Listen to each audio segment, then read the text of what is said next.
us on Geek, Blurb, the show you can't ignore. Wayne and Kevin diving deep into all things galore. Comic book, movie, sci-fi, and action thrill. Reviewing new TV shows, we keep it real, real. Reminiscing the attitude era, wrestling at its peak. Nostalgia from the 80s and 90s, memories we seek. Pineapples for our rings, a unique touch. Geek culture in our blood, we love it so much. Geek Blurb forever, we love it so much. Geek Blurb, where we talk about it all, from superheroes to wrestlers. We stand tall, Ray and Kevin, the dynamic duo in sight. Geek Blurb, shining bright, shining bright.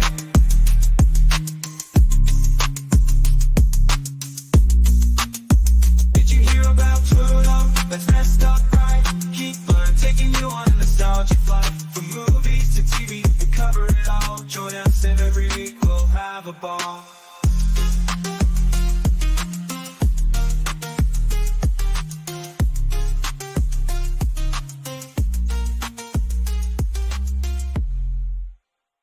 Shuffle.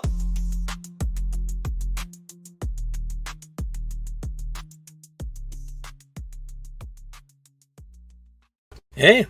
Hey, what's going on, buddy? How we doing? Doing good. Doing good. You are on your last weekend of work. So what are the plans for this winter, Kevin? What are we doing? Nothing. I got nothing. Watching going to Florida, watching shit. I got a lot of stuff to catch up on. I've been trying to do that myself. That's why this week alone, week and a half, I've watched more horror movies than I have in the last 15, 20 years. 4.5 Saw movies today. I watched 3 yesterday or the day before, so... Yeah. We're going to talk all about Saw. We're going to talk about a few other ones that I watched on top of that. To get into the Halloween spirit, not the store. And we are going to talk about a few shows. We're going to get right into it. First question I have for you. Do you have a holy grail item? Something that you want that you know is going to cost money? Something that's shelf-worthy maybe that you want that you're like, yeah, I need to get that once I really have a shitload of money. You can be just like a millionaire question. Like, if I'm a millionaire, is this something that I would want? What is that? Obviously. DeLorean? No. That would be nice, though. My millionaire one would be a DeLorean, for sure. Like a restored DeLorean. Would you have it tricked out like the one that's in Back to the Future? Yeah, it would definitely, of course. Okay. It has to be. It wouldn't be modernized at all, yeah. I'm on the same path, but a Batmobile. Ooh, yeah, Batmobile. Ghostbusters, the Ghostbusters car, too. Like, if I had all 3 of those cars next to each other in a garage, that'd be awesome. Yeah. There's a company that will make the Ben Affleck Batmobile, and it's road safe to drive. So that would be my preferred one because it looks fucking sick. I think it's Mercedes that does it. I just saw a video on Twitter about 2 weeks ago for it. But if not that, the classic Adam West one will also be worthy of having. Because that one's just a road safe car anyways. Just an old ass car. Yeah. You can just paint. With the rocket booster that comes flying out the back. Yep. The 89 Batmobile would be the best for that. But all right, now we're talking about millionaire. What's a realistic holy grail item that you say, okay, this could happen maybe if I save some money and actually can do this? What is something you can think of, like shelf worthy? You have any idea? Probably a bunch of Hot Toys. Hot Toys is a good one, yeah. Yeah, they are. There's a lot of great ones too. They've been around for a while. There were great ones for about probably a Hot Toy of the Batman. The Terminator ones we've been talking about lately. Yeah, I'd love to have those. There's a great Chadwick Black Panther one also that's incredible. Yeah. So that'd be cool. I already have a really cool Joker one. I think for me, like, I'm into video game collecting. I have all the systems. I built the cabinet for it. Mm-hmm. I think the holy grail item in my system that I don't have only had 14 games, but it's something I never played on. I didn't know anybody who had one, but the Virtual Boy got canceled pretty quickly. Very expensive. They're on eBay now. They're like $1,000. You can get the whole entire thing with all the games like for $2,000. Like, there were only 14 games that were made. One Mario game. One? Did you ever play Virtual I never Boy? played it. I never played it. I don't even remember. It's fucking awful. Right. I know it is, My because we're so used to good it stuff now. So bad. Like, yeah, I and had it was, played one when they came out when we were like 8 or 9 or whatever we were, and they're fucking not, like, you can't even be comfortable playing them the way they're set up. We had to have it on like a stack of books on like a fucking tray table. Like, it was it wasn't handheld. It wasn't like you could wrap it to your head like the VR now. As far as video game systems, really, like, I wasn't into Atari. That was way before our time, like a few years before we were born. But yeah, it's the only system I really don't have, I think, out of everything that I at least have playable games for. But do you have an Atari? I don't have an Atari. I wasn't into I wasn't into that stuff. Like, in the Atari games are re-released on other consoles if I wanted to get it eventually. I might have one in my attic. Oh, cool. So I'll let you know. I'll go up there for Christmas stuff in about a month. So my sister's had one. Right, they're that age. I played right the shit out of the Atari. Yep, I played a lot of Atari. That would make sense. It was the first system I remember. Yeah. It was the first system I remember playing for sure. Like, I remember going to somebody's house and actually playing it when I was, I'd been 4 or 5, 6. I don't remember, but and then the first system I ever owned was the NES, and that was just history after that. But I had that quick question. I was kind of thinking that this week. What is a holy grail collectible item? I mean, there's a ton of like you mentioned, hot toy figures are big. The new Terminator ones look outstanding. The way those figurines look lifelike now, and what they do for the 3D imaging for the facial features is just incredible. And that's why I got the Joker figure a while ago, because it looked lifelike, like Heath Ledger, like 10 years ago. But let's get into what we watched this week. First off, Only Murders in the Building. We are on. Next week's going to be the penultimate episode, so we got a couple more episodes left. This is episode 8. This week was really good. Murder mystery. When this season is over, I suggest anybody has not watched this. It's on Hulu. Very good show. They're on their 4th season. Picked up for a 5th season, so it's going to continue. Written by and created by Steve Martin, if you like Steve Martin. Even if you don't, just the humor, the guest stars that they have this season have been great. The show's been fantastic. It's on Hulu. Agatha All Along, episode 6. Best episode of this season so far. Finally got the backstory of who Teen is. We already knew it was Billy. Billy's origin, right straight out of the comic book. Billy Kaplan, who is a Jewish American teenager, ends up being killed in a car crash, and in WandaVision, when Wanda's hex gets broken and Billy's soul is lost, Billy's soul gets into William Kaplan's body as he's dying. It's right straight out of the comic books, a little bit differently, because that's in the comic books it involved Mephisto a little bit. No Mephisto yet in the series, however, definitely on the same path. Yeah, I probably should put that picture up here. I did have it in there. But yeah, this is right straight out of the comic books. This is them talking about being the twins of the Scarlet Witch, even though they're in different bodies. Reincarnated, kind of. In this episode, we also see the return of Ralph Bohner, played by, Evan Peters, who's in... Of course, we speculated when WandaVision came out that... is he Quicksilver in another universe? Is he just Ralph Bohner? The one thing that this show has not talked about, especially in WandaVision 2... Ralph Bohner is just a member of this community.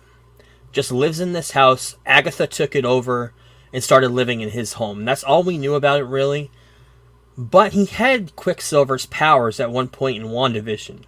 And of course, 2 and 2 together, is he another incarnation of Quicksilver from another universe brought over by Agatha, or maybe just in this universe? Who knows? We don't know. Hasn't been talked about on the show yet. I'm hoping maybe that'll be opened up and answered, but Evan Peters is a busy actor. I'm not sure if this is just a one-and-done cameo or not, but he did show up in this episode. And we also find out Billy, his reason for wanting to go on the Witch's Road was to find where the fuck is his brother Tommy. Well, we know from watching WandaVision he does have a twin brother named Tommy, and he got lost the same time he did, but did he get resurrected into somebody else? And that's the big question that was asked in this episode. He's looking for Tommy. He actually mentions his brother by name. And I'm guessing that's where the series is going to go. And it'd be really cool to see if that actor has been cast. If this ends with with Tommy being shown. We're not sure, but overall, I love this show, and this episode was fantastic. If you have not watched Agatha All Along, it's on Disney Plus right now, and we have 3 episodes left, 1 next week, and the finale is going to be 2 episodes on Halloween, night before Halloween. So tune into that. Another great show, probably the best of the series so far, is The Penguin, episode 4. This is a whole flashback sequence showing Sophia being pretty much corrupted by her family and going to Arkham Asylum, Arkham State Penitentiary, whatever they call it in the show.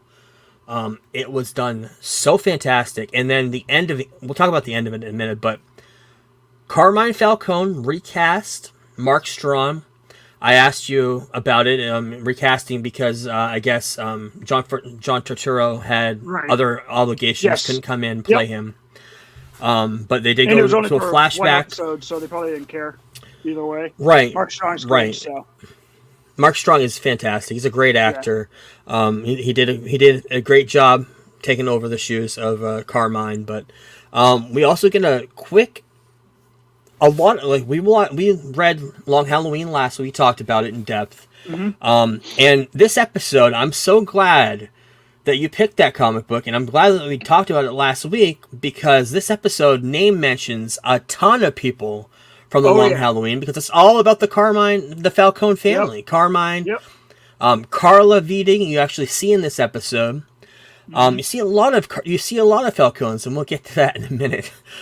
We also see a character that I didn't know much about. I know you've watched Gotham. You've watched a couple of things with her in it. Magpie, Batman villain, created in the 80s. I believe I may have a... Yes, I do. That's her in a debut, or in one of the Batman comics.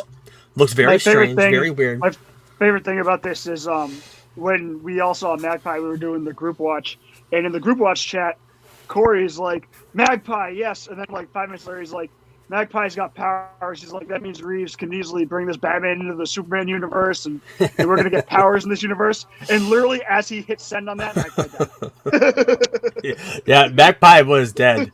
But the way that she died was incredible. She's in prison with Sophia. Sophia gets fucked over by her family, especially her father, sends her to Arkham, and she's pretty much fighting to survive there. And Magpie is one of the cellmates that she meets there, and she ends up meeting her demise to the end of a table. But then you also see Arkham. You see the underbelly of Arkham Asylum, the corruption, the experiments that they're doing on the patients. Is that setting up something bigger for the Batman 2? We've already mentioned before the guy from, I can't remember his name. What's the guy's name from Sons of Anarchy? Theo. He's Juice. Theo Rossi. Theo Rossi. The rumor was, could he be playing Hugo Strange? We'll get into the other rumor in a minute, but we talked about that a couple weeks ago. Is it setting up something bigger for further going on this Matt Reeves story that he's telling? We're not sure about that, but it seems like there's something going on here. And then we get into the best part of this episode, and that's where when Sophia gets out of prison, seeks her revenge against the family that fucked her over, because all of her family wrote letters saying that she was crazy. She's been crazy since she was a child, so they sent her to Arkham to get tested and ended up getting stuck there. Well, when she got out, she took her revenge against her whole entire family, and she murdered all of them in great vicious fashion. Looked fantastic. She was dancing through the halls of the mansion as she was going through with a gas mask, checking to see if all of her family members were killed. Outstanding depiction of this scene. And like I said, right out of like Long Halloween, everybody is getting picked off one by one. They just did it all in one episode, which is fantastic. And she also took all of the power in Gotham because her entire criminal family organization was wiped out, leaving her the one and only family member left to rule. Also, like I mentioned, it retconned what we saw in Long Halloween, retconned it a little bit, but it did it in a great, fantastic way. Also, there's a poison that she lets off in the mansion. A lot of people are speculating that Poison Ivy was involved in Arkham Asylum because of the mushrooms that she was growing with the drug Bliss. it got me thinking, is Sophia Matt Reeves' version of Poison Ivy, especially after she poisoned the whole entire family? Now, we already know Matt Reeves' world is more grounded. It's not going to be supernatural related. Is this his way of saying, like, maybe she could be a Poison Ivy type character without giving that supernatural ability? Like, she just knows how plants work, how poisons can be made, how aerial poisons can be made and kill the entire family. I haven't really seen that said anywhere. I kind of thought of that myself, but I don't know if that could be the case or not. As soon as it ended about that theory. I don't know.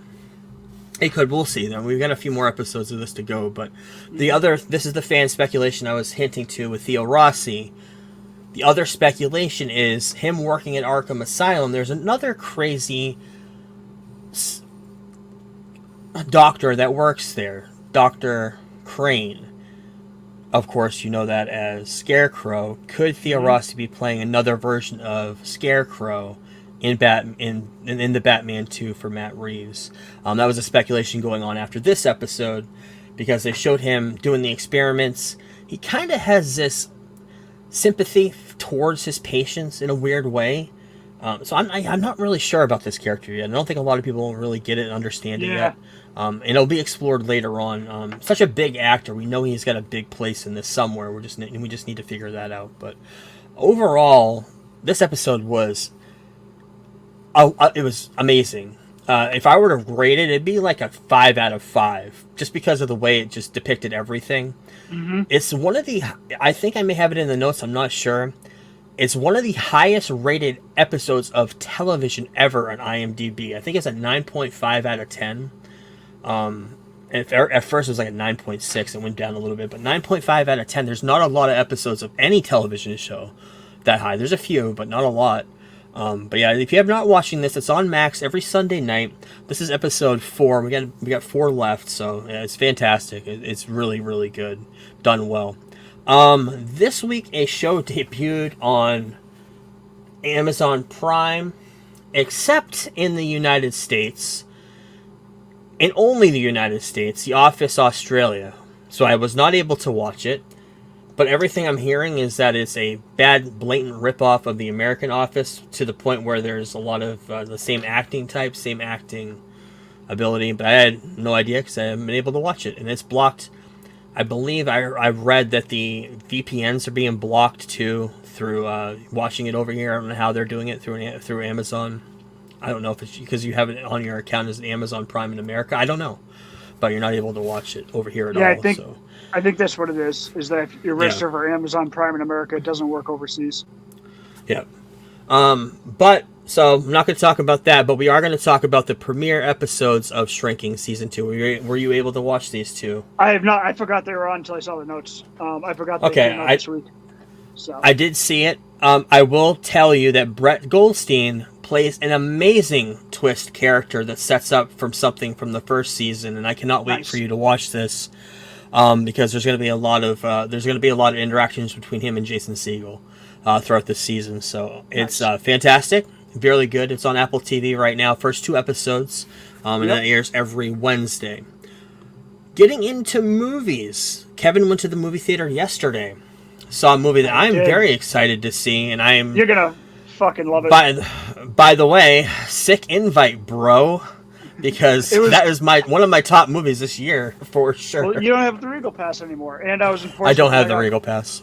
I got called to pick somebody up at the airport and had to kill 2 hours. So that's the only reason why I went to see it. I was just in Portsmouth doing my errands, and Anna texted me. She's like, "Can you pick me up at the airport at Pease?" And I was like, "Fine." So I had to kill 2 hours. So that's the reason why I went to see it. But I'm very excited to see this. I'm not a huge Saturday Night Live fan, and this is a movie that I was just content to wait till it's streaming on so we go watch it together or whatever. But holy fuck. Good, right? So I keep hearing. Fucking amazing. It's filmed like very documentary style. Like you'll be following one character down a hallway, like behind them, and then like say Chevy Chase will walk in, that character will like turn left, and the camera will start following Chevy Chase's character as they go about their day. And it's all like, I believe it is real time, the 90 minutes leading up to the first episode. I did hear that.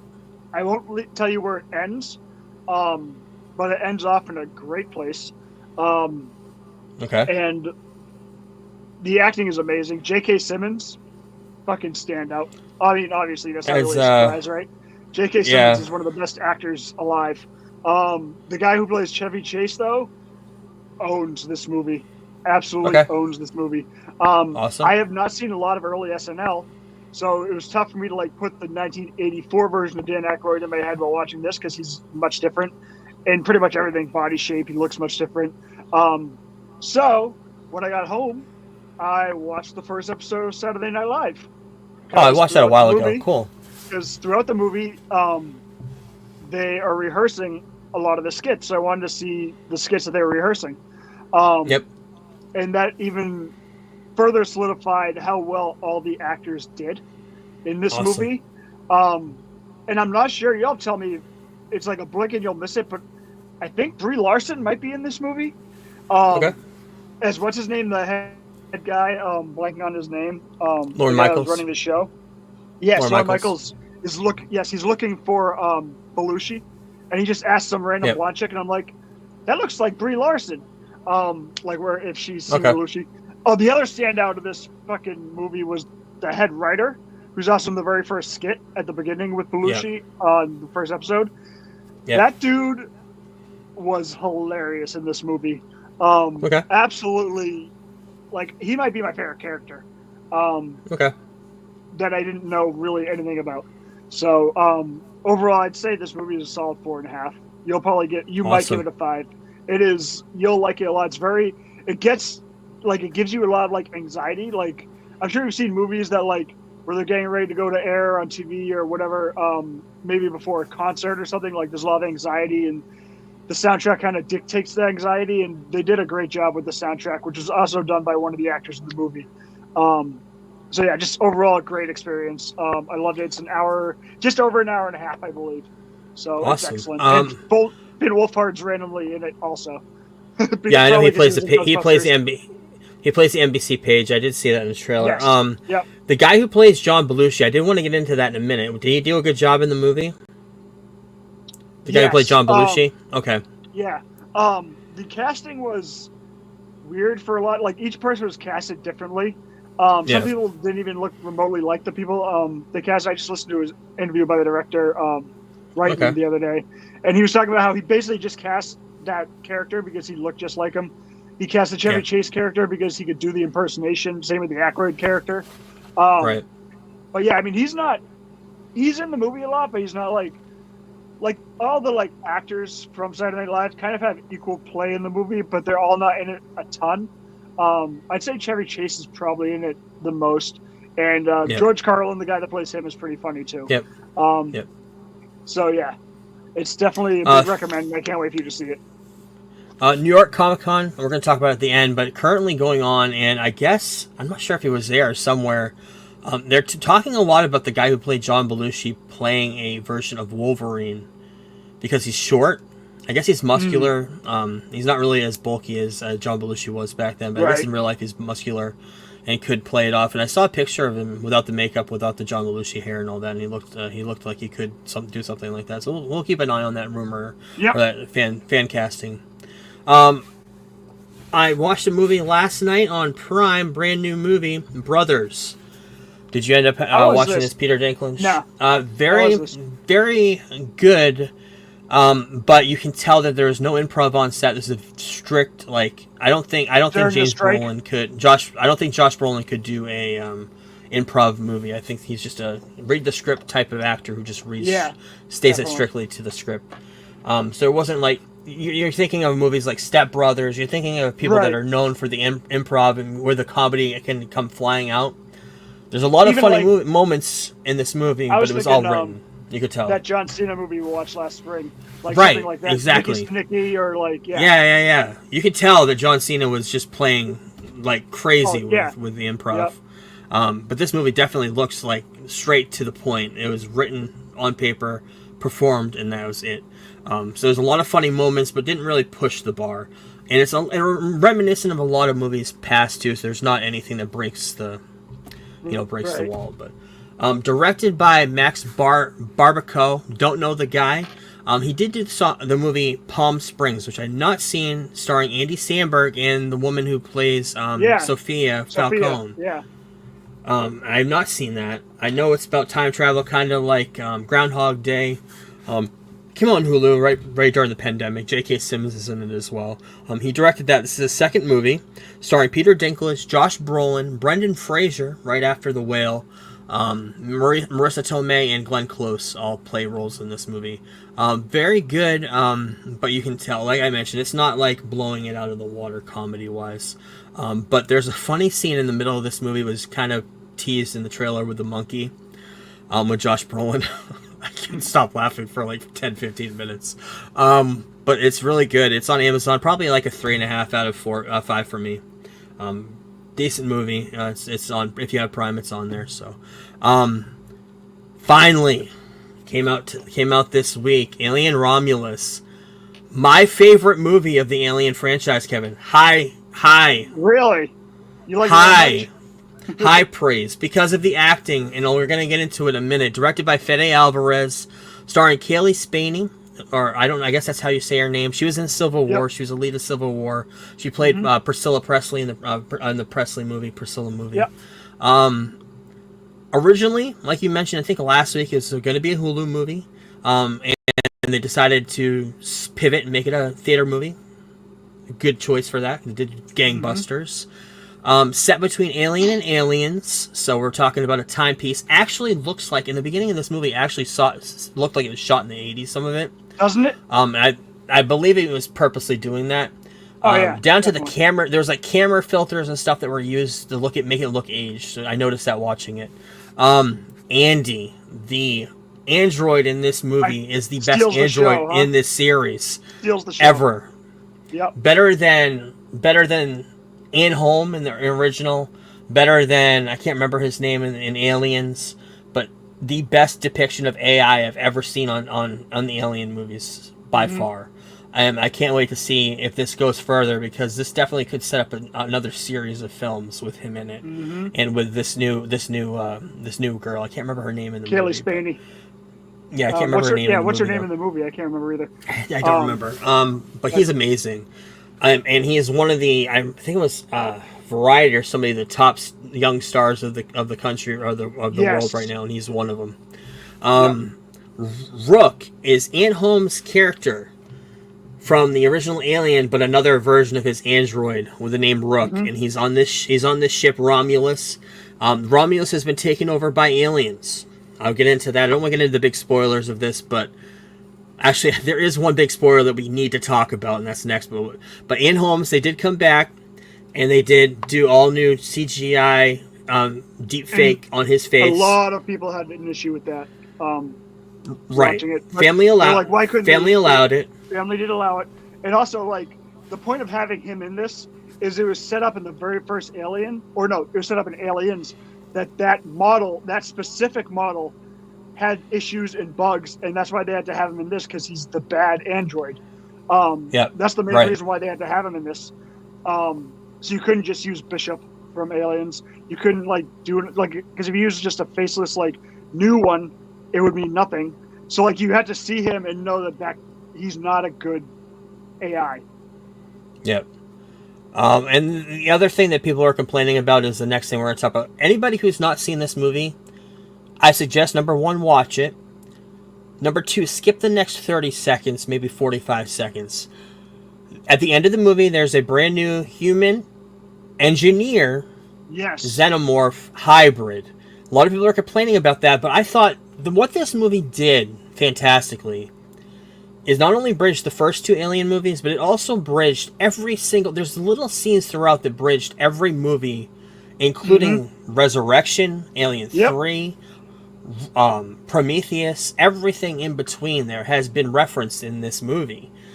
And down to the acting, down to that's why this movie is a 4.5, 4.5 out of 5 for me.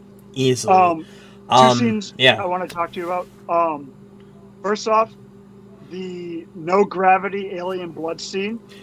Yes. Holy shit! It was that the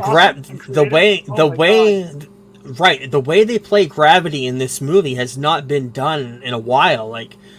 Yeah. maybe 2001. I can't remember what movies have done played it like this, but the way that they did it, the when they go onto this ship, Romulus is stuck up in space. The gravity machine is broken, so every minute or so, the gravity stops and everything starts floating. So they're floating around, and all of a sudden the gravity thing comes on and they start falling. It's just the way they depicted it on screen looked great, and like you mentioned, the alien blood. She's going balls to the wall, killing all of these aliens, and their blood is just floating through the gravity. It looked fantastic. Yep. And the other one is the two callbacks. One worked great, and 10 seconds later that kind of ruined it. Is when the alien has her pinned up and does the mouth thing, and then he jumps down, and you're like, okay, that's an awesome callback to Alien 3. And then he jumps down, and he says, "Get away from her, you bitch!" And I'm like, just the way I don't know if it was just the way he was directed to say it, or it just came off poorly to me. You're right about that. But, it was a weird line. It's But one of those things. It's one of those things that we knew what they were doing with this movie. Reinventing it for a new generation. Basically, what the movie is going to be. And that one line, very important in the first movie. It's kind of like he said the thing, you know the thing. He said the thing, knew the thing. $80 million to make this movie. It made $350 million worldwide. 105 million in North America, 80% on Rotten Tomato, 85% audience. So everybody loves it, and I love it too. I know you love it as well. And I cannot wait to see where this goes. I don't know if we haven't really heard anything about this going forward.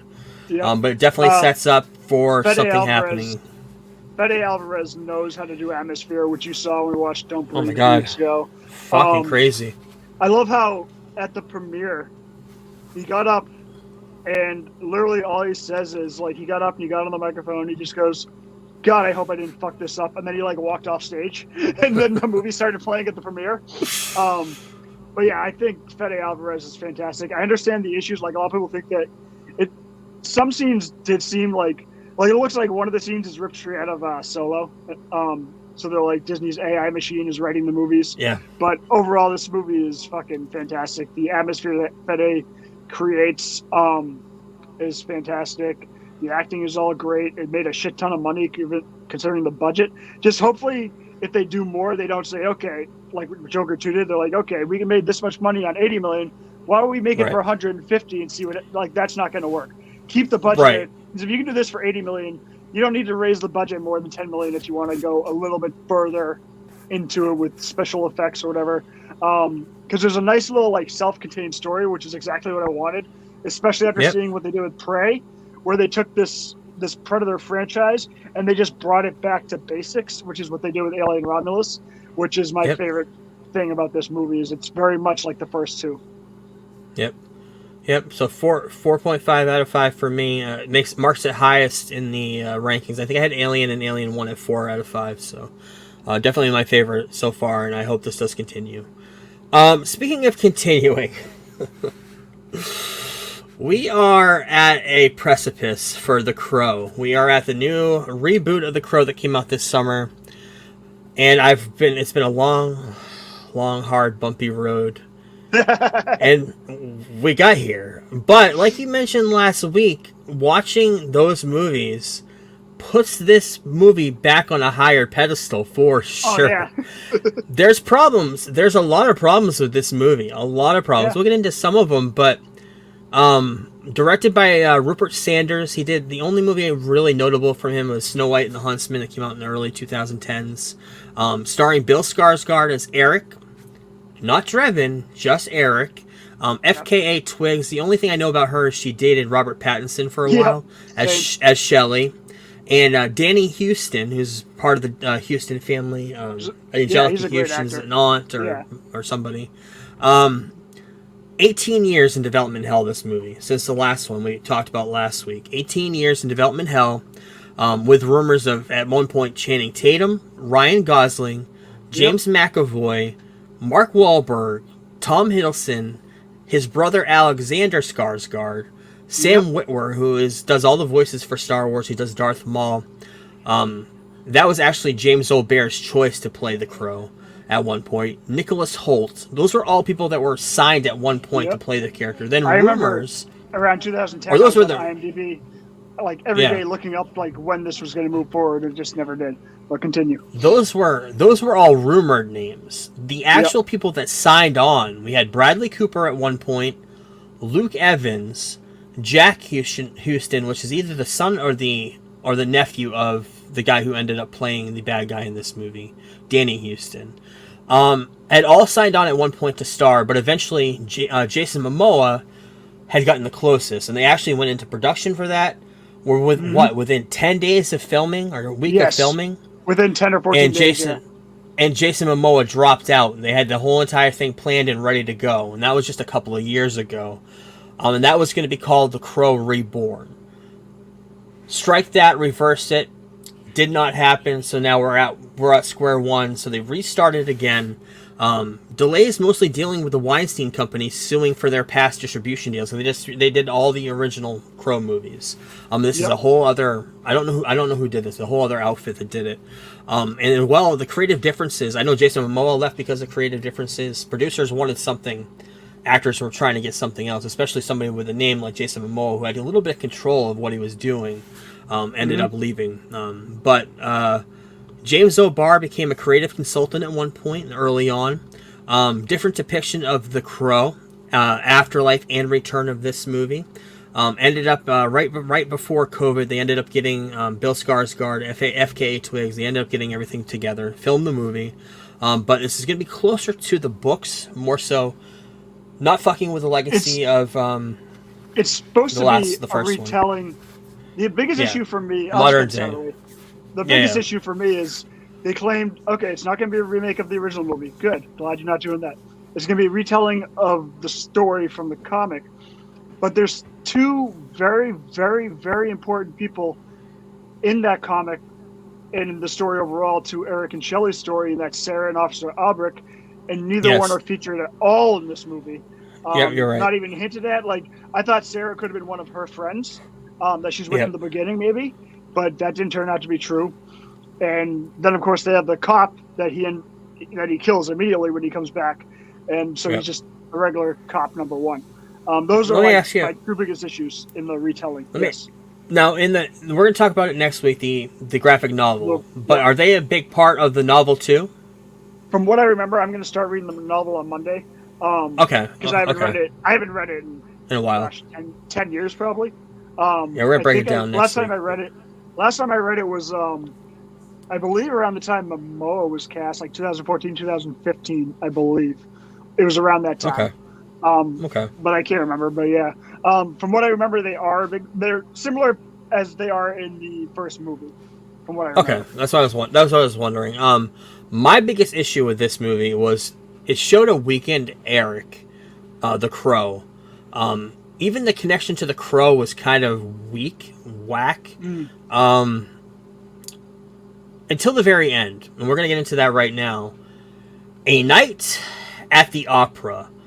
I think out of all of these movies, this could be the best scene of any of the Crow movies, even some of the first one too. From the beginning of when Bill Skarsgård goes into this opera building, spoilers for the next 30 seconds, and murders everyone with a sword, mind you, like in the poster right there. Murders everyone in this opera. It looked fantastic, bloody, gory, and just took out his revenge for everything. I mean, this movie's still basic right down to the DNA. It's all about revenge. Because he's killed, his girlfriend was killed. I wasn't a big fan of the twist at the end either, where he kind of, we'll get into that right now.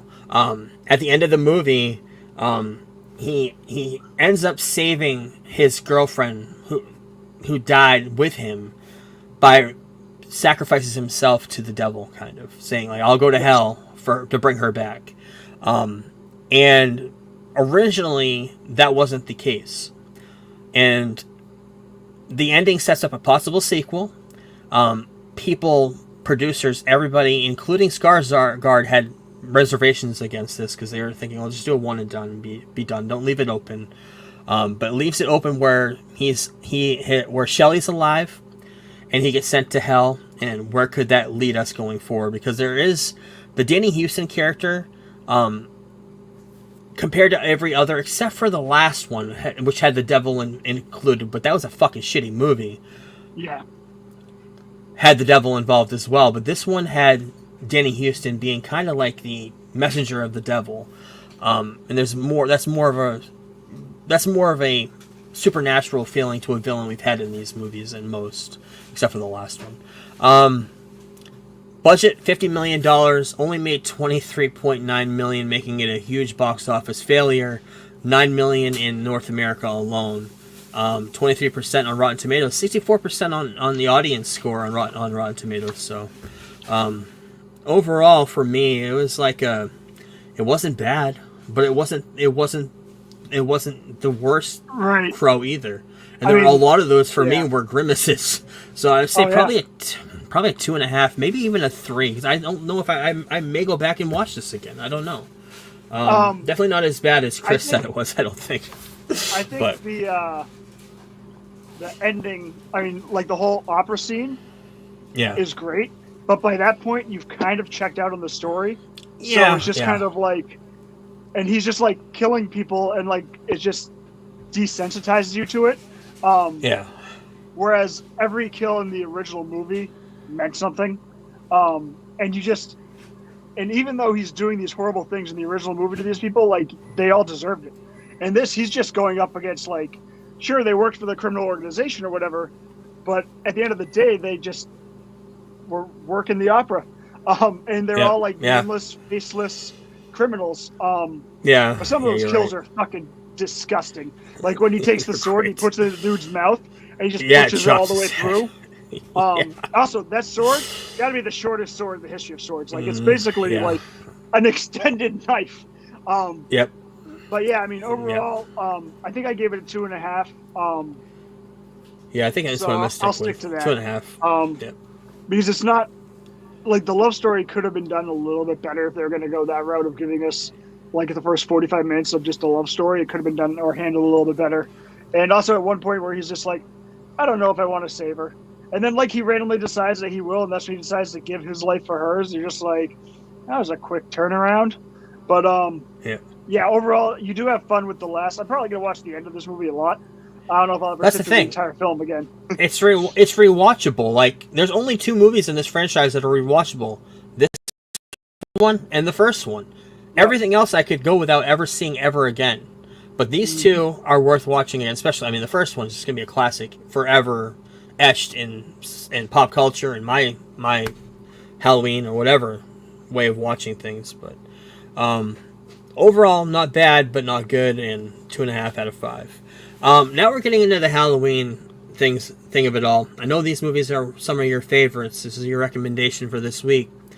Saw 1, Saw 2, and Saw 3. I've watched all 3 of them. James Wan created this. We're going to talk about James Wan in a minute. He also created Annabelle, The Conjuring universe, Insidious, I believe. I don't remember. He did a whole bunch of other stuff. All of that, yeah. So Saw 1, 2004. Saw 5. Saw 2 is 2005. Saw 3, 2006. So every year this movie's been coming out almost every year. I want you to talk about it because you know more than I do about how this movie was made, where the actor, I know Tobin Bell, of course, plays Jigsaw. It's so funny, when I started watching this, the first night I watched it, Tobin Bell is in Sopranos. I've been doing a off-pod watch of The Sopranos again. Nice. He plays an army general in a cadet in a school in that show. That night I was like, oh shit, I'll watch Saw. And sure enough, he's Jigsaw in that. So what is your knowledge of as far as how these movies were made? What do you love about them? Yeah, what do you know that you can teach me about them? James Wan is an Australian Asian film writer, producer, director. He went to school with Lee Winnell, who was in the first movie. He was the co-star of the first movie. They for their final, they wrote a treatment to this movie, to the first movie. Okay. They did really well. Their teacher handed it around Hollywood at the time, and I believe they went to film school in Australia. And they eventually, what they did was they had to make a short video. So they rented out a warehouse and they made the part where the head trap in the first movie. They did that. Lee Winnell was in the trap for the testing, because when they were shopping around Hollywood, nobody really understood. So they did that scene to kind of show them what the movie would be like, and that's when they sold it to Lionsgate, and they made the first movie. And Lee Winnell and him have been producing partners for a long time. Like if you see that movie Upgrade, there's a scene with an elevator and or like outside of an apartment building, and there's like all the like names on the building, and one of them's like J. Wan, stuff like that. They put references to each other's movies in all the movies they do. I think they're both great at what they do, especially low budget stuff. Yeah, I didn't write down the budgets of these movies, but they had to be pretty low when he made them. The first one was very low. From there, as you saw, the traps got more and more ridiculous, and those budgets went up. But I mean, each one is making $100 million, so I mean, it's not like even the higher end ones are probably like $50 million or so. Yeah. So let's talk about each one individually for a few minutes. Saw 1. Of course, Cary Elwes, who we know is Despero, but of course he's in a ton of movies in the 90s. Yep. He was in Robin Hood Men in Tights, of course, but Cary Elwes plays one of the guys in the basement, in this bathroom that gets hooked up with chains up to a pipe in this bathroom, and there's another guy across the room. Is the guy you must be talking about, the other director. Yep, Lee Winnell. Lee Winnell who's chained up to the other wall. And the whole, I don't want to get into the aspects of the story, but the big thing about this movie, as you can see from the movie poster, is everybody knows it because the movie's been out for 20 years, but in order to get out of these chains, Cary Elwes has to chop his foot off. Yes, because the saw is too dull for the chain, but you can chop off a human bone. Yes, right. So, and he's a doctor, so he knows that. But the twist of this, and Jigsaw, who's Henry, I think his name is, Henry, I guess, I can't remember what his name is in the movie, but Tobin Bell plays fantastic. He's kind of like the villain behind the villain, like in this movie. He basically like you don't realize how to do things for him. He's like Charlie Manson, basically. Yeah, he's not doing anything, but he's forcing everyone else to do everything. Which also the guy from Lost, and whatever, he's been in a ton of stuff. He's a great character actor. Is also in this movie. I'm blanking on his name. He's the guy that's like you kind of think is the bad guy the whole time. He's fantastic in this too. He's been first Joker before, so yeah. And the other great actor in this we didn't talk about is Danny Glover, coming back as a detective. Of course, if you've seen Lethal Weapon, you know Danny Glover. But yeah, big twist at the end is Jigsaw's behind it all. Tobin Bell. Nobody knows that yet. Then we get into Saw 2. They bring in Donnie Wahlberg to play a detective in this. Donnie Wahlberg, the only thing before this I knew... Yeah, Detective Matthews. The only thing before this, he was in Sixth Sense. I know that, and he's done Blue Bloods and shit since then. But he's been a big actor since, Been actor, and his brother, of course, Mark, has been even bigger. But second one is taking the stakes, making them a little bit bigger and wider.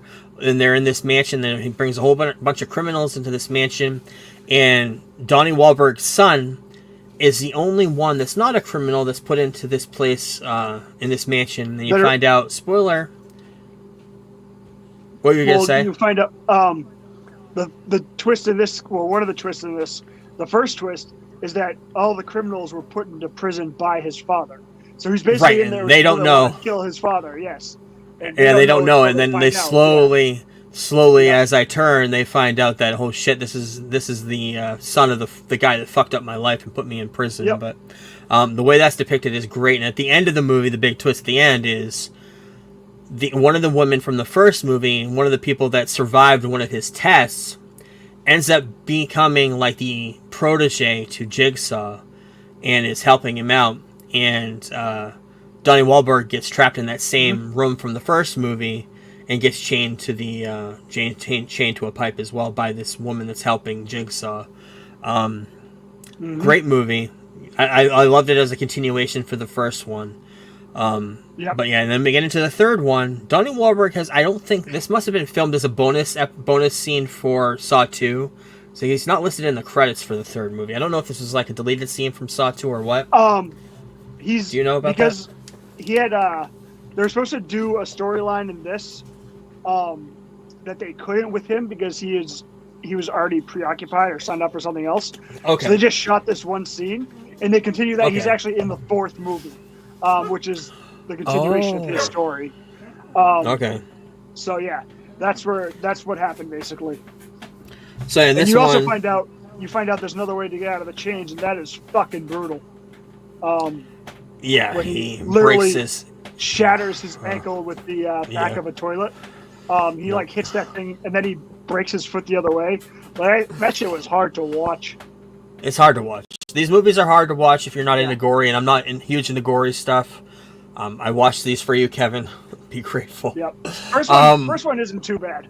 It's first one is really first one as far you right on paper, and then the big twist at the end. It's a great thrilling twist movie. Yep.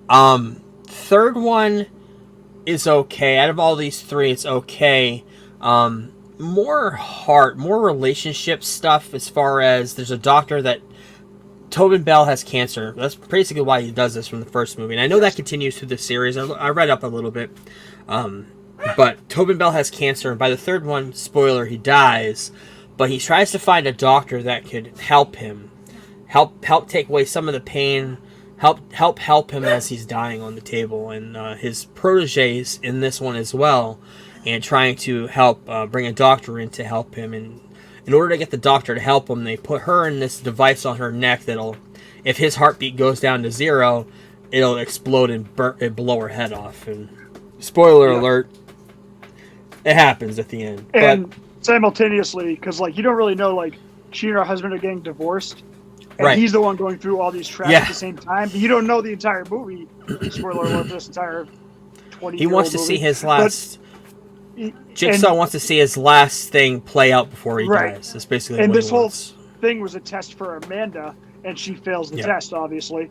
But like you don't know that the husband is the one going through the traps, and at the end, all the two stories converge. And then he, of course, ends up getting locked up because he kills Jigsaw, and he doesn't know that the device on his wife's head is connected to his heartbeat, and it's just fucked up. Fucked up ending.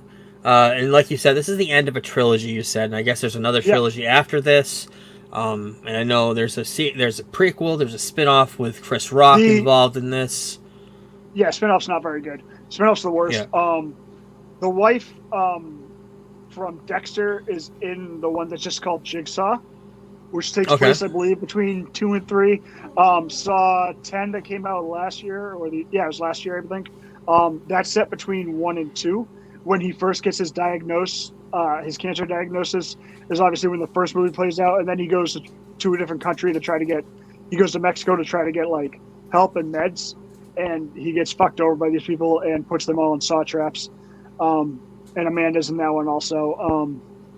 I mean, I love this series of movies. They do get very ridiculous and very convoluted at one point, starting with 4. A lot of different characters get involved and shit. Yeah, you can kind of get that picture that could easily happen with this franchise, so I'm not surprised. But they're decent movies. I like the first one out of all of them the best. So getting further into the Halloween thing of it all, I watched a Robert Eggers movie for the first time last night. You always ask me, have you ever seen Robert Eggers? We talk a lot about what's the movie, The Lighthouse, and he's doing Nosferatu at the end of the year. Yep. I watched The Witch. This is one of his first movies. I thought he was like a British actor. He's from New York. I had no idea who this guy was. I always hear Robert Eggers. This came out in 2016, set in the 1600s sometime. I'm not really sure when. And it's all about this family who leave their pilgrims or Protestants leaving this village to go live out in the woods. And the family, this movie stars Anna Taylor-Joy, who's been in everything now, but back then she was a young actress. Ralph Ineson, who was in The Office UK. He's been in the Harry Potter movies, Game of Thrones. He's going to be playing Galactus in the new Fantastic Four movie. We just talked about him in the last year. He plays the father of this family. Kate Dickie, who's also in Game of Thrones. She's been in Prometheus, and she was in The Last Jedi. She plays the mother of the family. There's 4 other kids that are in this family. They're all out in the woods, this patriarch or the family is trying to create a farm, create a living situation where they can have sustainable living and growing crops and whatnot in the forest. Come to find out, in the forest, there's an old ancient witch living out there. Spoiler. Don't want to get into... this movie is one of those movies where I don't want to get into the big, huge twist at the end. There is one, kind of. But Anna Taylor-Joy does a fantastic job playing this character in this movie, because you're not sure whether... You're not sure what the fuck's going on throughout the whole entire thing. I will say it's slow going in the beginning of this movie, but by the end of the very last scene of this movie, it looks great. And then you get the full picture of, is there some devilish shit going on, and you finally get the answer at the end. I thought that scene was fantastic, especially the very, very last scene that you see in the movie. And the way that's depicting the witches, spoiler, and the devil and worshiping and all that. I thought it was great. And even in the marketing, I know they market the black goat. I thought the way they did that in this movie was fantastic too. But overall, 4 out of 5 for me. And now I've seen a Robert Eggers movie, so next time you ask me, hey, have you ever seen a movie from him? I have. So. Are you ever going to watch The Lighthouse? I'm not sure, because you tell me that one's pretty weird, so I'm not sure if I should see that or not. I don't know if you'd like it. He's one of those directors where I don't know if I could recommend a movie to somebody, because I don't know if they like it or not.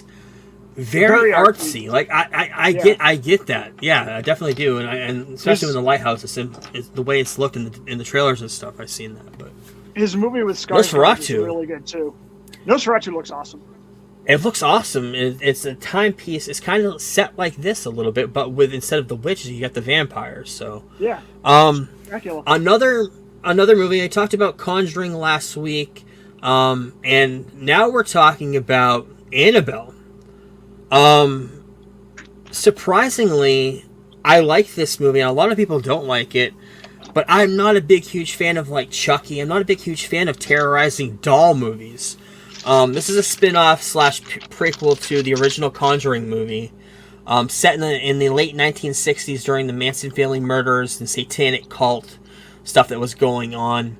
It's all about this satanic cult that goes into this family's home, ends up doing a sacrifice in the home, and when one of the women in this cult dies in the house, she ends up going into the doll of Annabelle that this woman has, and creates havoc and becomes kind of like a poltergeist for the house, a destructive doll. And of course, we saw that in The Conjuring. The doll is in a case in that movie. This is the prequel to that. $6.5 million budget. We talked about it last week. These budgets are so low, make so much money. That's why these movies keep getting made. $257 million box office. Fucking crazy. This came out in 2014. 2016, The Conjuring 2. I watched the first one. I wanted to watch the second one because I know a lot of people love this one too. And I loved it as well. 2016, directed by James Wan again. I believe this is the last time he directed something for the Conjuring universe. Patrick Wilson and Vera Farmiga, whatever her name is, came back reprising the roles as Ed and Lorraine. Briefly touches on Ed and Lorraine's most famous case, the Amityville Horrors case in Connecticut. I know there's been movies and stuff all about that. But this is all about the Enfield case in England in 1977. It's in a borough of London. It's considered England's Amityville. And it's kind of crazy that this place is haunted by a poltergeist. In the movie, depicted as a nun. And of course, this is also spin off into other movies. The Nun, Nun 2, so on and so forth. And also the big thing in this movie you ain't getting none, the porn version. And the other big thing about this movie that was going to be spun off into another series but wasn't, was The Crooked Man, which was the creepiest part for me, especially when there's a scene in a tent. I think it was Patrick Wilson looks in the tent, and the Crooked Man comes out of the tent and scares the bejesus out of him and me as well. The Crooked Man was going to be a planned series, ended up getting canceled, I believe, right before the pandemic or during the pandemic, or delayed indefinitely. But The Crooked Man was a big part of this movie. Another low budget, $40 million, $321 million at the box office, 102 in North America. At the time, second highest grossing horror film of all time, only behind The Exorcist of 1973. So another movie I'm not sure if I could watch, because movies with poltergeists and devil and getting possessed. Those movies freak me out too much. Even Damien, stuff like that. I don't know if I could watch those without being completely tormented in my sleep for weeks. So. I'm gonna continue watching this. I do want to watch the next Conjuring movie, and I believe The Nun. And there's another Annabelle movie where Ed and Lorraine are in it as well. I kind of want to see that too, but. And then we'll talk about it in the news. But the other Conjuring movie just started filming this week, so we are a week away. Which, by the way, I think I'm going to sign up for Regal Unlimited because there's a lot of movies coming out in the next month and a half that I do want to see. Right. And next week is no exception. Next week, Venom, The Last Dance comes out, so we're going to talk about Venom because this is my favorite comic book character, Venom, since I was a kid. Since the animated series came out, I've had an obsession with Venom, the Venom character, the symbiote. So we're going to get into all the history of the symbiote. It debuted in Secret Wars #8. Spider-Man goes off planet to Battle World and picks up the symbiote suit.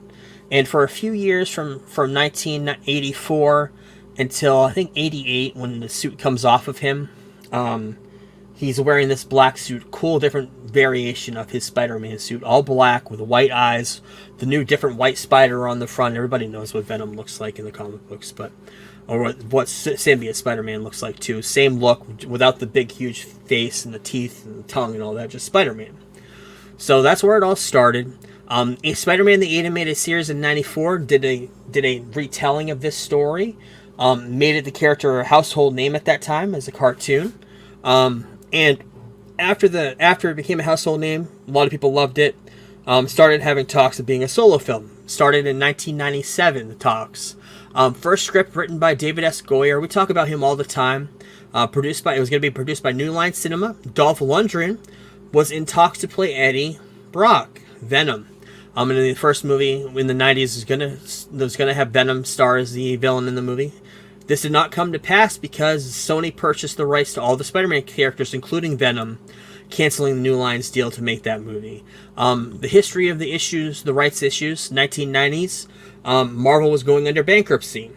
So they sold all of their characters, and Sony picked up the biggest one that they had, which was Spider-Man, and started making movies a few years later with of course, the Tobey Maguire one, the Sam Raimi one. And they ended up selling all the characters off. We talk about it all the time.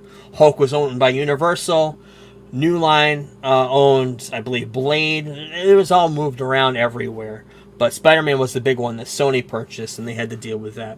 The solo film took more steam after 2007, when Venom showed up in Spider-Man 3, played by what's his name from that '70s show. Yeah, Topher Grace. Yep. Topher Grace. Yeah. But it took a decade to take shape after Dismal Spider-Man Returns. After Spider-Man 3, because of course we had Amazing Spider-Man 2, which was considered a failure for Sony. Originally was going to relaunch the Venom into a new solo series after Spider-Man 2, Amazing Spider-Man 2. That was going to be a launching point because it was a box office failure. Everything changed, of course, we know that. At that point, it's been written a bunch of times. The first draft was written by Paul Wernick and Rhett Reese of Deadpool fame. And it was originally called Venom Carnage. That was the first time. That was right around 2010, 2011. And then Sony's Spider-Man universe started. This is after Sony's deal with Marvel, Disney to make Homecoming. And after it became a success, Sony's rights to the characters, originally it was going to be connected to Homecoming, but ultimately Sony decided to distance themselves and keep all those characters to themselves, make their own universe, after Disney had a little bit of a pushback because of the rights and control issues. It's all fucked up, twisted mess over there, which we know, we talk about it all the time. MCU's loan deal meant no Spider-Man could be in these movies. We talk about that all the time, of how these Sony movies suck because all the origins cannot be related to Spider-Man, and having Venom not be related to Spider-Man is a huge mishap because everybody thinks of Venom as being the arch nemesis of Spider-Man, and you can't even have him on loan. According to several reports for the first movie, Tom Holland spent several days during the production of Venom filming a cameo, but was nixed by Marvel and Disney because they wanted Sony to exclude the scene because they wanted to keep Spider-Man all on the MCU side, not on the Sony side. So there's a lot of weird rules to this. Still not really sure what the rules are, but they want to keep full control at Sony of all their side characters, so they created this universe, the Sony Spider-Man universe. This movie was originally planned as an R rating after Deadpool and Logan became so successful, but changed to PG-13 because they were hoping that later on maybe there'd be a potential for future movies and team-ups with Spider-Man. Directed by Ruben Fleischer, who directed Zombieland 1 and 2, and they brought in Tom Hardy to play Eddie Brock. Riz Ahmed, who the only movie I remember him in was Rogue One. Michelle Williams, Reed Scott was in Veep, and Jenny Slate, she's on SNL, Parks and Rec. Based off the Lethal Protector and Planet of the Symbiote stories of the 90s. In this movie, Eddie Brock is run out of New York. He works for the Daily Globe. They didn't use the Daily Bugle. I don't know if that had to do with Marvel and Disney. I'm not sure. And they also changed the setting to San Francisco, but that is just like his comic book solo run, because in the solo run of Lethal Protector, he's working out of San Francisco too. And is also bringing up a new corporation called the Life Foundation, who's doing a lot of scientific experiments on humans and so on and so forth. Best part about this movie is Tom Hardy's portrayal of Venom. There's a lot of problems with it. I have a lot of problems. A lot of people have a lot of problems, and one of the big problems is Spider-Man's not involved. We'll get into that in a few, but one of the best parts about it is Tom Hardy's depiction of Eddie Brock and Venom and their duality, and the duality of the character and playing off of each other, and the inner and outer monologues between the two of them are great. When he's fighting with himself, and he does the voice of Venom too, so and we'll talk about that. He recorded Venom's lines each morning to have played back through an earpiece during filming that day to make it easier, the symbiotic interaction throughout the day. It's a technique he used in the movie Legend, which I've never seen, but I know he played twins in that movie. Tom Hardy had full creative control and full improvisation control during filming, so he could rewrite on the fly and progress the character wherever he felt fit in the narrative as filming was going on. The lobster scene, when he goes in the lobster tank, completely off the script. He saw a lobster in a tank and said, "Oh, can I get in there and go swim in the lobsters?" And that's exactly what happened. Movie's villain, Carlton Drake Riot, was one of the 5 symbiotes in the Lethal Protector comic book, but for some reason they only used one, and I have a feeling that there's because of budget reasons. But one of the big ones was Scream. She's kind of like yellow and black, but they only used one, Riot. And they're all talking about an alien invasion, which I know the new movie is coming out next week has to do with that as well. And Null gets further down the rabbit hole of that as well. This is also a movie that has one of Stan Lee's last cameos. He's a dog walker, ends up talking to Eddie Brock at the end of the movie. We see She-Venom, a quick appearance of She-Venom at the end of this. And the mid-credits scene, something that's been played off since the very first script of this. It came out in 1997. We see Cletus Cassidy, played by Woody Harrelson, sitting in a jail cell. And Eddie Brock goes in there to talk to him. And he's talking about there's going to be a lot of carnage. ... He said the thing.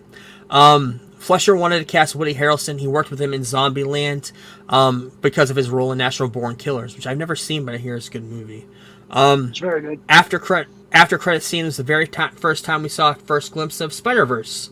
We got a little, I think, 5-minute clip of Spider-Verse, the first movie, with Spider-Man flying through the graveyard at the Peter Parker that passed away in that universe. $116 million budget, $856 million box office, $213 in North America alone. Huge moneymaker for them. 30% Rotten Tomato, mostly criticizing its desperate need for a stronger attachment to Spider-Man, which is what I desperately say too. But praising Eddie and Venom's symbiotic relationship and dynamic. 80% Rotten Tomato audience score as well. So a couple of years later, a new movie was supposed to come out in 2020. Pandemic happened, came out in 2021. Continuing the story, Venom: Let There Be Carnage. This time, a new director came in. A familiar person, Andy Serkis, of course, Gollum from Lord of the Rings, Caesar from Planet of the Apes reboot that came out. Andy Serkis came in, directed this because he has a lot of knowledge with doing the mocap, and he knew there's going to be a lot of mocap with Venom and Carnage, so he came in, directed it. Cletus Cassidy, murderous background, gives the Bond to the symbiote a sadistic killer personality. So when the Venom symbiote splits off in this movie, which happens, Cletus Cassidy becomes Carnage. His kind of son is said in the comic books a lot. Cletus Cassidy calls Venom his father a lot, and does in the movie too. But for the difference between Carnage and Venom is Carnage has weapons, tendrils with blades. Venom is more fluid, has more physical, like hammers and stuff, where Cletus Cassidy actually has sharp weapons. And like I mentioned, he treats Venom more like a father. Carnage debuted in Amazing Spider-Man number 61 in 1992.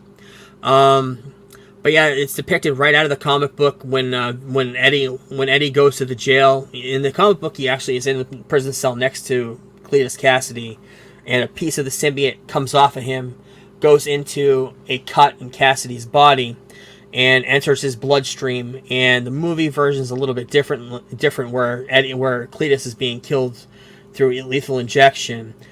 In this one, the symbiote takes over his whole entire body as he's being put through a lethal injection. But Shriek, we see a new character in this named Shriek. She is in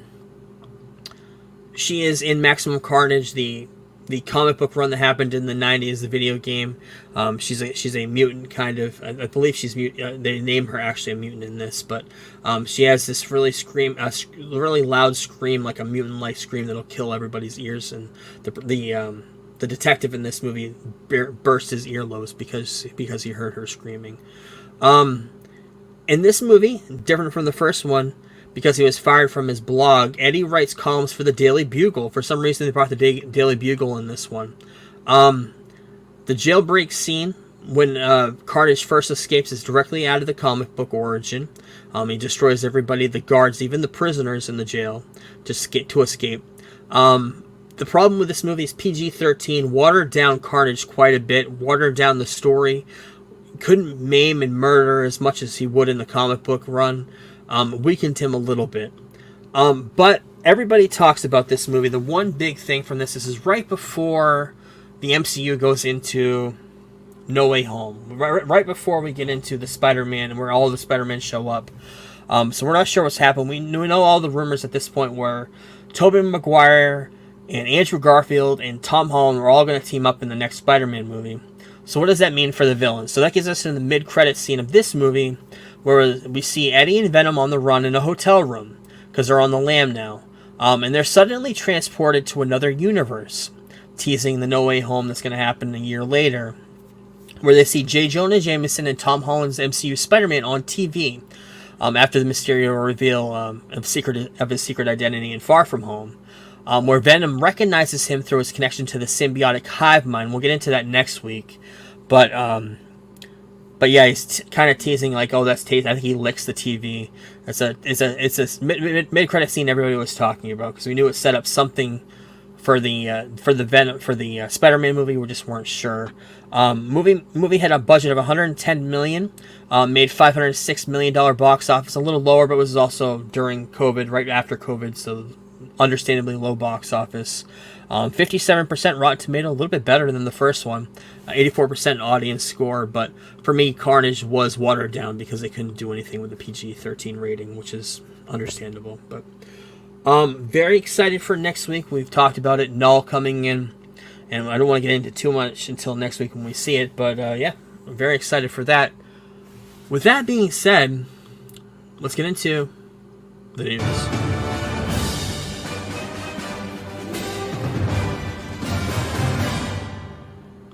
It's not a segment without the trailer roundup. Not a lot of trailers this week, but there's a couple I wanted to talk about. Trailer for the 2004 Boston Red Sox docuseries. You end up watching this? It's coming out on Netflix. You see this trailer yet? I have not seen the trailer. I'm just going to watch the show. I don't watch a lot of trailers. You know that. Comes out October 23rd on Netflix. The whole series. I'm not sure how many three-part. It's right there. Three-part series. All about the 04 Boston Red Sox. Those were exactly 20 years from that time. Talking about how they broke the curse of the Bambino. I'm excited about that because that was exciting time for Boston and New England, of course, and I was down in Florida at the time. So it has a lot of meaning to everybody who loves baseball and loves New England. So I'm excited to watch that. It's going to come out on Netflix on October 23rd. Saw a new trailer for a new movie. Know nothing about it other than it stars William Dafoe and Finn Wolfhard, called The Legend of Ochi. It's an A24 movie. New trailer came out. Looked weird. Weird kind of remind me of like where the Wilder People movie that came out a few years ago, but not. This is more of a sci-fi look at that. But yeah, I don't know anything about it. It looked weird. This looked great. Done by the Russo brothers. Another movie called The Electric State, starring Millie Bobby Brown, of course. 11 from Stranger Things, Chris Pratt, who's in everything, Q Kwan, Jason Alexander, Woody Harrelson, Anthony Mackie, Brian Cox, Jenny Slate, Giancarlo Esposito, Stanley Tucci, directed by the Russo brothers, coming out on Netflix on March 14th. It looks like it's all about these AI robots that are being destroyed by the world, and they're kind of doing a revolt. That's the only thing I kind of get from the trailer, but looks decent. It's going to be on Netflix, so we don't have to go to the movie theaters and see it. So I'm intrigued. We'll see about that. Talking about box office last week, Joker Fully Ado failed. 81% drop at the box office. Taking its top spot in the box office, another clown, Art the Clown. Terrifier 3 topped the box office for the first time in the franchise with $18 million in this debut weekend. This is huge for that franchise. I would have seen that instead of Saturday night, but this movie is like a half hour longer, and I didn't have that much time to kill, so I can't wait to see Terrifier 3. $2 million I hear a lot budget. of gruesome things about it. Remember when I reviewed Terrifier 2 and I said just give this guy $1 million or $2 and see what happens? We just did that and saw what happened. Damien Leone's been all over Twitter, the director, liking posts and sharing posts about people that like the movie and whatnot. He said he's probably going to do at least 2 to 3 more. That's how many stories he thinks he can tell with this character. So we'll see. I mean, the budget should probably remain around 2 to 5 million max, and because they do a great job with the low budget. Yep. Rounding out the top 3, Wild Robot was number 2, and Joker 7 million. Compared to the second week, was number 3. So, and they announced it's coming to digital on the 29th. Coming out on digital next week, yeah.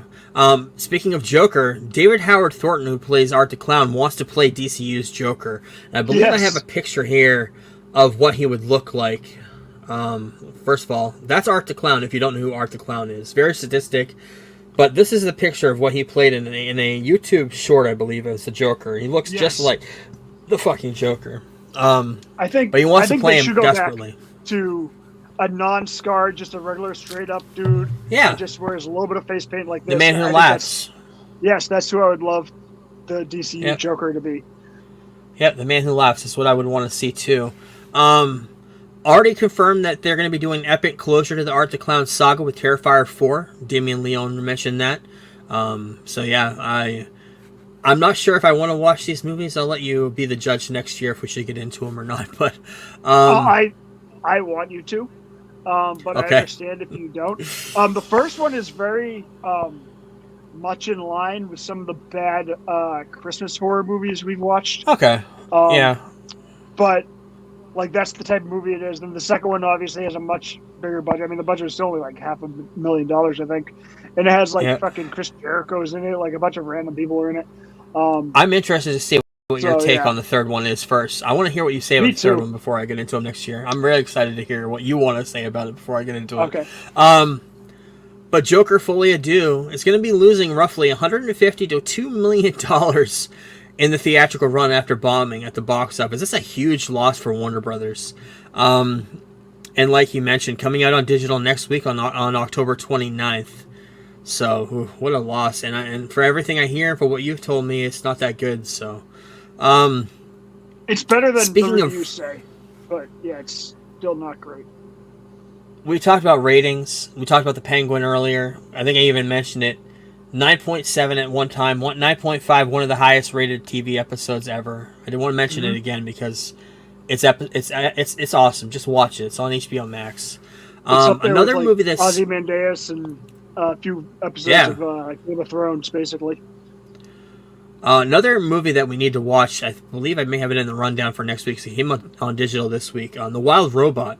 A sequel is in development at DreamWorks, and I know it reminds a lot of people, it reminds me when I see the trailers of it, of the Iron Giant and stuff like that.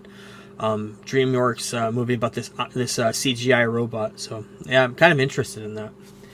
Comes in, they're going to be making a sequel to it. David Cornsweet, our new Superman, has been cast in a new movie called Mr. Irrelevant. The movie follows John Tuggle, who was given the title of Mr. Irrelevant after being the last pick of the in the 1983 NFL Draft. Do you know anything about that story or what to expect from that? That's the name they give to everyone nowadays that's picked last. This might have been the first time where somebody picked last actually made a team, is my guess. And that's where he got the nickname Mr. Irrelevant. Because they pretty much say that about anyone that's picked last nowadays, that they're Mr. Irrelevant. So that could be the first guy who actually made it. Maybe he made a Pro Bowl or made an impact on the team. Yep. We've been talking about it every so often that Universal Orlando is doing this new epic universe outside of Universal Studios and outside of Islands of Adventure. This is going to be their third park. Officially opening on May 22nd, 2025 in Florida, and it's going to have a new Harry Potter Wizarding World of Mystery Magic. It's going to have Super Nintendo World, How to Train Your Dragon. It's going to have a whole bunch of Dark Universe set of the Universal Monsters. So that's opening on May 22nd of next year. Do you get any late breaking news, Kevin? Yeah, not really breaking. I just looked it up real quick. He died like 2 years after being drafted, John Tuggle. Okay. So that's probably why he probably had. I don't know, I'm not going to read into the story now, but he died. He was drafted in '83 and died in '86. So maybe we'll do. Okay. I'll look into it and do a T-Tray Sports coming up closer to the movie. Okay. yeah, we can do that. Barbie, huge success last year. I wasn't a huge fan of it, but now every toy that we loved growing up is getting a movie. I saw this and sent it to you.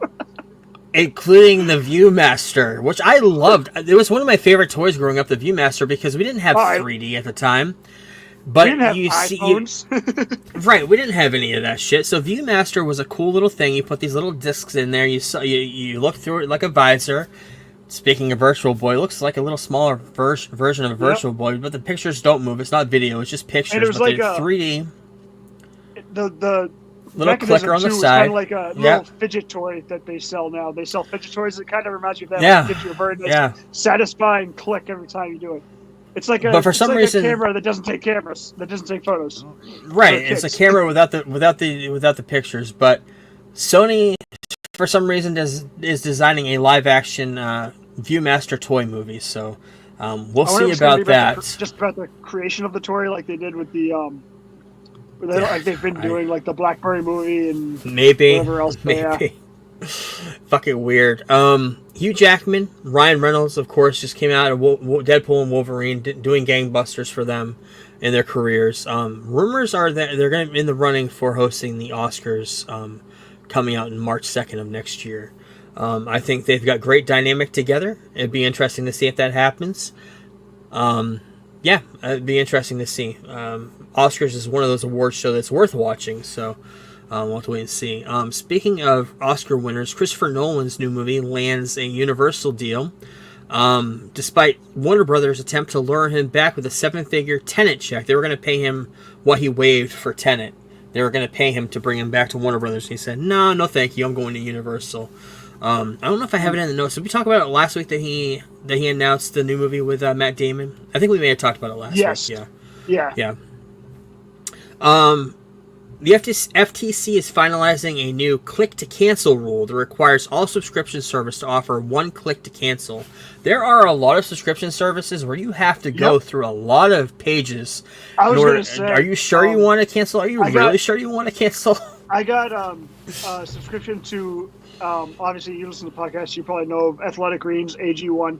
They sponsor so many podcasts. And I wanted to support one. It was right after COVID and all that stuff. So I got into that. And it took me, I was on the phone with some dude from India for like 2 hours one night. And still nothing got accomplished. Like, it was a pain in the ass. Then I finally got rid of it. But I ended up spending an extra like $200 or $300 on the stuff, which I did like. Like, it's nothing with the product. I was using it for the summer when I was working, and then I wasn't working, so I didn't need it as much. So it is a great product. So if you want to sponsor us, holler. But it just took me fucking forever to get this fucking thing canceled, and I finally did. So yeah. Yeah, the Federal Trade Commission are going to come in and try to make that a little bit quicker and easier. The other streaming service that's bad for that was Sirius Satellite Radio. I remember having to call up the customer service for that to cancel. That was a pain in the fucking ass. I don't know if it's gotten any easier since then, because I still have Sirius, but oh man, that was bad having to call them. And they send you mail even every changing. month. Yeah.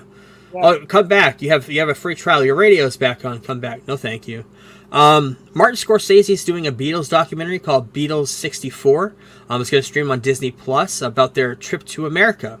Of course, going on all the TV shows and doing the huge the arena run that they did and stadium run. So that'd be pretty cool. Josh Brolin has been cast as the villain in the Running Man remake with starring Glenn Powell and Edgar Wright's Running Man. I love Josh Brolin, so that'd be cool. Disney has set officially in the works a Prince Charming movie. They've touched on everything, so I guess Prince Charming, of course, Cinderella. Paul King, who directed Wonka, is going to be directing this. Just announced yesterday. We got the first glimpse of the full cast of It's Always Sunny in Philadelphia and Abbott Elementary. That's them together right there. They're filming currently a crossover episode for the two. So excited for that. We talked about this a while ago. Do you remember when I talked about this Amazon anthology series where they're taking all of these old video games, and I believe it was like D&D and Pac-Man. They're bringing a whole bunch of other video games into this anthology series. Well, you got some of the voice actors for this and actors leaked out of it, and some of them are pretty big names. Keanu Reeves, Kevin Hart, and Arnold Schwarzenegger. So yeah, I don't know much more about that. The trailer was weird. It was kind of a weird concept when I saw it, so we'll keep an eye on this. We'll talk about it later on. But yeah. Announced today, they're going to be making a Dirty Dancing Broadway musical in 2025, which is funny because when I was watching the movies this summer, I was thinking, wow, I wonder why this has not been made into a musical, because there's a lot of familiar 80s songs that could be brought into a musical and done well. You see that in those jukebox musicals all the time on Broadway, like Mamma Mia and all that. Why couldn't that happen? Well, they're doing it. So yeah, they're going to be a Dirty Dancing Broadway musical in 2025. We got the first character pictures of Gladiator coming out a month from now. Paul Mescal playing the main character, Denzel, of course, Pedro Pascal, Joseph Quinn. We got all the characters from the main characters from that movie. They're coming out a month from now. I mean, a movie that should have been made probably 10, 15 years ago. Yeah. But yeah, we'll have to wait. We'll have to wait and see on that. Brand new, it may have been straight out of New York Comic Con, I'm not sure, but the first poster for Karate Kid Legend came out today, coming out on May 30th, with Jackie Chan, of course, the new Karate Kid, Wang Wong, and Ralph Macchio, kind of bridging the gap between the two Karate Kid franchises. Poster looks pretty cool. I've seen the first one, loved the first one. That's about as far into that franchise as I've gotten, and I know you're a big fan of Cobra Kai and everything else in between. So, announced today as well. Oh, wrong picture. Luca Guadagnino. The only thing that I know he directed was Challengers this year. Is going to be directing American Psycho, a new not remake, retelling based off the book. For Lionsgate. They keep saying it's not a remake. Yeah, I hope it's akin to, since you can get away with, it seems, with movies like The Terrifier now. I know it's not that bad, but like the book is much more graphic than the original movie. So I wonder if he's going to go that route, or if it's going to be pretty much just a very loosely based on the book, because they could make it very graphic and still have an R rating. With the way things are nowadays, even though The Terrifier 3 is not rated. Now, we know Challengers had Zendaya, had a lot of great young actors in it. Who do you think could play the lead character in Psycho? Honestly, of all the young characters from Euphoria, because I have a great pick for you. What do you think? Honestly, well, speaking of Challengers, I think that kid That's Yep. not the one I went for the Flash, but the other one. I think he would be actually his smile. He's kind of a psychopath in that. Like he's just every time he smiles, you're just like, oh shit. But I don't know. Maybe Jacob Ellery. That's what I'm thinking. I was thinking of his co-star from Saltburn, although he's not that attractive of a human being. The Oh, guy Keegan, that played Joker, Keegan. Keegan, Keegan, Barry Keegan. I think he could pull off the psycho part, but I don't think he can pull off the charming part. Right. I think Alardi would be a good pick, though. He can definitely pull off the charming and the psycho part. He's at the right age. Whether they base it still in the 80s or if they maybe modernize it to now could mean a lot for that character. I think you would have to do it with what he's doing. You would have to set it in the 80s because you can't do any of that stuff nowadays with literally camera on every street corner type deal. Yeah. You know? It's like Dexter could never get away with his shit nowadays. So right. That's why they had to put him in a town in New York where no one was watching him. So yeah, it's interesting. I'll be looking forward to the casting when they do cast it. Yeah, me too. That's an interesting casting right there. Started filming, I think I mentioned it earlier, Conjuring, the last one called Conjuring Last Rites. Started filming this week. They got the picture that they posted on socials, coming out a year from last month, September 5th of 2025. I'm excited for that once I'm into the universe here. Invincible. I know you've watched some of that. Season 3 coming out on February 6th of 2025, Season 3. And I know this series is known for splitting it up. The one thing I heard about this is all coming out all at once. It's not going to be split up. It's going to be coming out right in a row. So it was only the second season they did, and I have no idea why they did that. But I think they split it up into. I don't even think it was halves. It was like 3 quarters, and then the last quarter, I think. Because I watched it once it was all out. But the show's incredible. Another animated show that I'm not really into, Rick and Morty, have been renewed for 2 more seasons on Adult Swim. I'm going to be bringing it through to season 12, and it's going to be coming out. Season 8 slated to come out in 2025.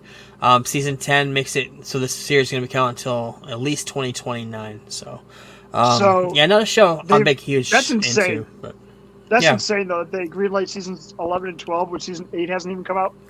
Yeah. That's insane. Yeah, but it's so successful for them. It's the most successful thing that they have right now. I assume it's not expensive to make, so. Right, it's not, Wolfman. We're going to talk about that in a little bit, but it's officially rated R for violent content and grisly images. We'll talk about that in a minute, but that's the new Blumhouse Wolfman movie. Scolari Brothers. Scolari Brothers from Ghostbusters 2. There's a Ghostbusters game called Ghostbusters Spirit Unleashed. I've never played it. I have it, I believe, but I never played it. But they're going to bring in the Scolari Brothers from the Ghostbusters 2 into that. I'm not sure anything else about that, other than I do love that part of that movie. So, the God of War TV series at Amazon, which for some reason I forgot about. I'm interested in it, but everybody from the series has left. And they're going to be starting the whole production from scratch. The showrunner, the producers all left, have departed the project. And they're going to bring in new people, so it's going to be delayed. I didn't even know this was on Amazon. I remember hearing something about it, but I think we may have even talked about it. But I'm excited to see something for that. Speaking of franchises, Lord of the Rings, we talked about there being the Hunt for Gollum movie. And they want to have Gandalf being a big part of that movie, but they also want to include him in potential sequels for 2 other live-action films. So they're thinking maybe they're going to be doing a Gandalf origin or something after, or another side quest of Gandalf during this time or right before the Lord of the Rings or something. I'm not sure, but Ian McKellen wants to play that role. So they're playing around with it to see what they could do. He wants to keep continuing playing Gandalf, and he's the way Gandalf is. He's got the big gray beard, and McKellen can play that role as long as he can still walk and do movement. He can still play that role as long as he can walk. So, I saw this. I wanted to tell you about it because I know you like to collect digital. You like to collect discs, but Interstellar releasing a 4K Ultra limited edition exclusive set with a whole bunch of collectibles. Looks like 3 discs. Coming out on 4K Blu-ray. Pretty cool stuff. Comes out with 3 hours of special features, 5 posters, replica patches, costume patches, and reprinted storyboards from Christopher Nolan's archives. Coming out December 10th in a collector's edition 10th anniversary set. Looks really cool. I like it. That is dope. Sure. Yeah. Empire Magazine released a few more pictures from Skeleton Crew. We got a new depiction of course, Jude Law, the Jedi, in this Goonies-like setting and on a planet. Who knows what's going on in this TV series. We also get a depiction of a new robot, SM-33, voiced by Nick Frost. If you like Shaun of the Dead and Hot Fuzz, he's the sidekick to Simon Pegg, Nick Frost. So I love him. So we'll see how that plays out. Getting into the comic book news of the week, Venom: The Last Dance director Kelly Marshall says Null is not a one-and-done villain and hints to that God is coming. Quoting, "As the fans know, there are many, many more symbiote stories. The universe is wide and rich, and one movie can never do justice to Null." Saying, beyond this trilogy, there are more stories to explore. God is coming. Also saying, "Trust me, we know full well how important Null is to the fans, so just as we laid out foundations for Venom, we hope we're doing the same for Null. The King in Black is way too powerful for one and done. This film introduces Null, but it just touches to the beginnings of his story." Also talking about Race Ifiennes, who played Lizard in Amazing Spider-Man, showed up in No Way Home, returning as the Lizard. And we've seen him in the trailers for this new Venom movie. And I was asked if he's playing Dr. Connor's variant. And she said no. A new, fun, and exciting character, part of the story that I hope fans are excited for. So, speaking of Venom, so much Venom talk today, but I just love the character. Mm-hmm. Hot Toys releasing this awesome fucking figure. Speaking of Hot Toys earlier, Kevin, I've never seen a Hot Toys figure looking like this. Looks very cool. Articulate, lots of head sculpts, lots of tendrils. It's just everything I love about Venom all in one. Not sure when this is coming out, but I'm going to keep an eye on it because I may need a Venom to stand next to my other Venom in my shelf in my collection. But Tom Holland has read the script for Spider-Man 4, saying it's excellent but needs some work. The writers are working hard to do a good job. Saying Zendaya and I sat down and read it together, and we were at times bouncing around the living room like it was a real movie worthy of the fans' respect. One of the things is that with Marvel, your film is a small cog in a large machine, and I think he's talking more about the multiverse of it all. That machine has to keep running. You have to make sure that you can fit into that timeline at the right time to benefit the bigger picture. That's one of the challenges we're facing. I believe this has something to do. We've been talking about it for a while, where Spider-Man 4, the rumor was it being grounded versus being another multiversal story, and I believe he's talking about trying to find the best of the two of that to get this movie out and running. So, I'm excited for that. DC news of the week: James Gunn had talked on social about what projects are officially in pre-production. The only projects that are in pre-production in live action, he says, are Supergirl and Lanterns. Makes sense. Yep. The two movies, the TV show that are being cast. So, makes sense. Speaking of DC, Sebastian Stan's doing a lot of talking about the Apprentice movie that came out this week, and asks what DC character he would like to play. And the one character he mentioned was, "I always had a soft spot for that Riddler." What would you think if Matt Reeves brought him in, or even James Gunn brought him in to play the Riddler in Batman? You think he would do a good job? You see him. Well, obviously, we're not gonna. You're not gonna see him in Matt Reeves. But although I could see him being inspired by that Riddler because he had all those fucking fans. I could see that and him being a more traditional version of that character. Yeah. But I would like it for the DCU. Why not? Yeah. Why not? You're right. I like it. Like everything I've seen Sebastian Stan in, he's fantastic. The Pam Although and Tommy that trailer, story, he was awesome in that. Yeah. Yeah. The trailer, which I need to see. The trailer for The Apprentice looks horrible. Him playing Donald Trump. Yeah. Remind me that I need to watch Fresh because I have not seen it yet. You told me how good it was. It's fantastic.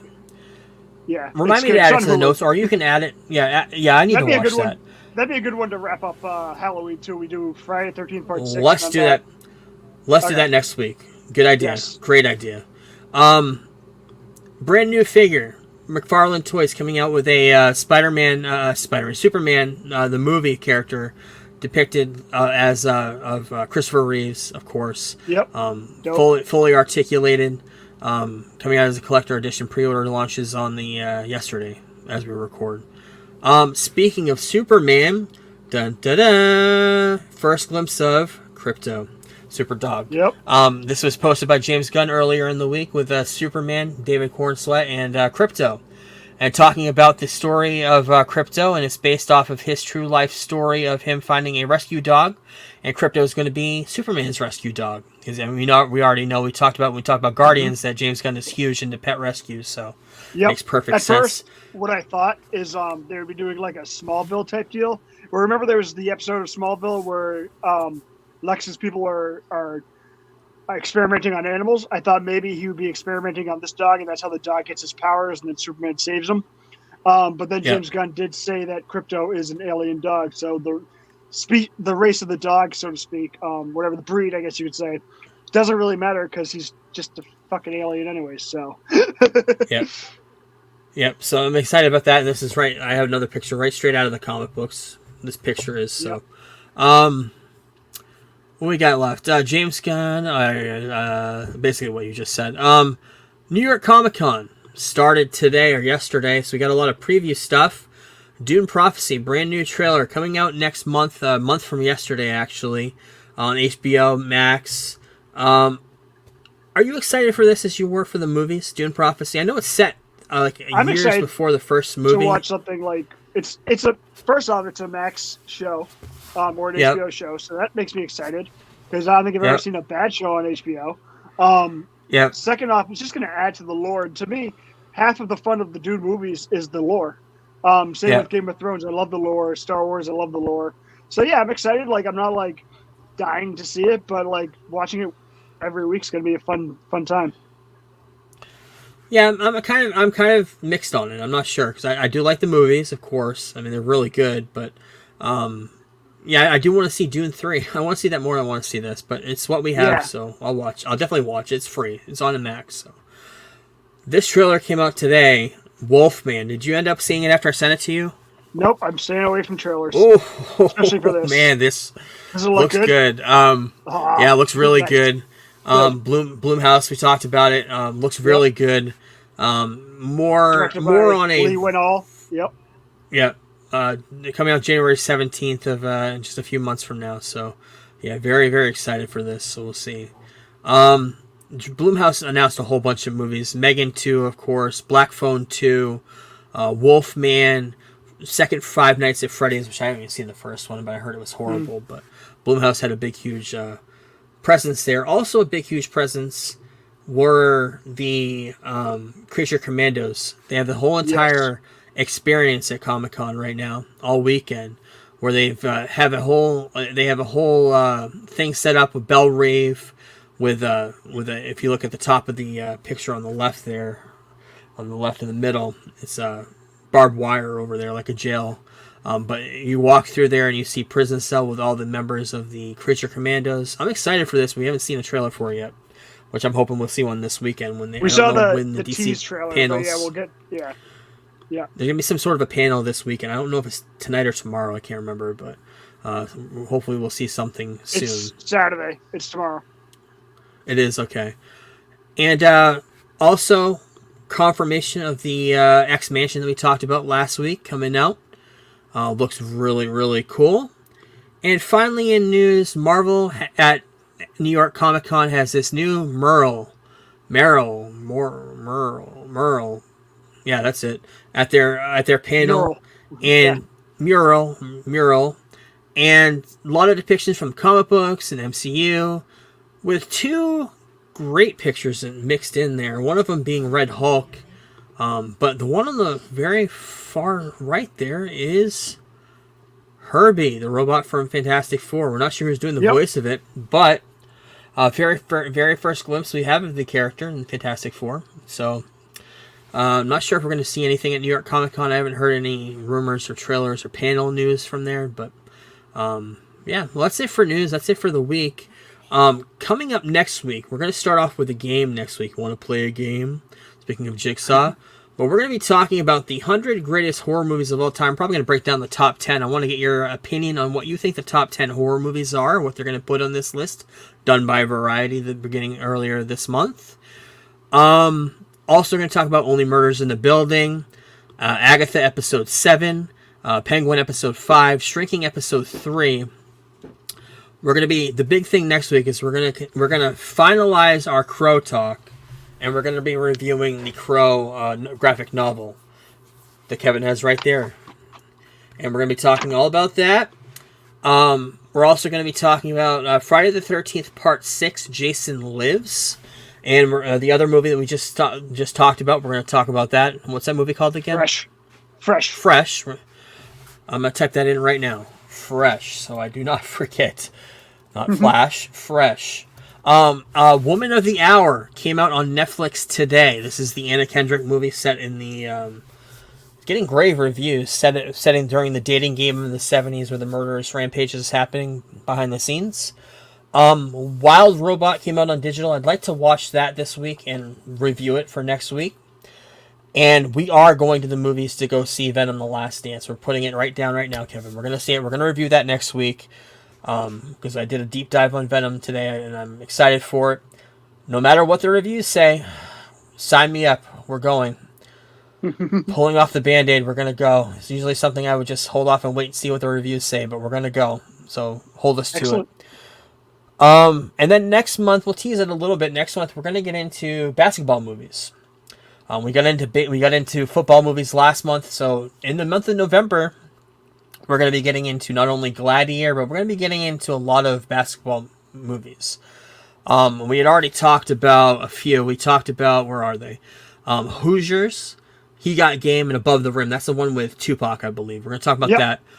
Also, we got The Election coming up, a movie I've never seen. I know a lot of people love it. Idiocracy. You've never seen that? And I know you love Office Space. I know you love Mike Judge. But I've never seen Idiocracy. But we're going to watch that week. And Gladiator a couple weeks after that. So we got a busy month in November, too. But not as busy as Halloween. Because Halloween movies are just everywhere. You know what Idiocracy is responsible for? You can blame this movie for this trend. Crocs. What? Okay. Crocs. The shoe. They needed a futuristic looking shoe for the movie. And these people had made up all these Crocs. But they couldn't find somebody to distribute or buy them. So Mike Judge, I believe he was for a time part owner of Crocs, but he basically did Kickstarter before Kickstarters and basically just bought a shit ton of Crocs to give everyone to wear in this movie to look futuristic. Yeah. Wow. Oh my God. And we're, of course, going to be talking about Joker Full AD in a couple of weeks. It comes out next Friday on digital, but we'll talk about that in a few weeks. But thank you, everyone, for listening again, and we'll get back to you next week with a breakdown of the final Crow thing we have about the Crow and everything else we're going to talk about for our last Halloween spooky week of the month. So thank you, everyone. We'll talk to you then. Thank you. Peace. Deuces. We're the Geek Blurb crew, here to enlighten you. Talking all things geeky, from movies to wrestling to our podcast is the place where you wanna be for all the latest news and nostalgia from the 80s and 90s. We review comic book flicks and sci-fi hits, riding the wave of action movies with all the cool bits. From Iron Man to Star Wars, we cover it all. And when it comes to wrestling, we never drop the ball. Geek Blurb, we're the kings of the nerds. Rating movies and pineapples, our opinions never blurred. Join us each week for a geeky chat with the latest scoop and a dose of nostalgia that. So if you're a fan of the comic book craze, or a lover of sci-fi and all its maze, tune in to Geek Blurb, we're here to entertain, bringing you the best in geekdom, it's our domain.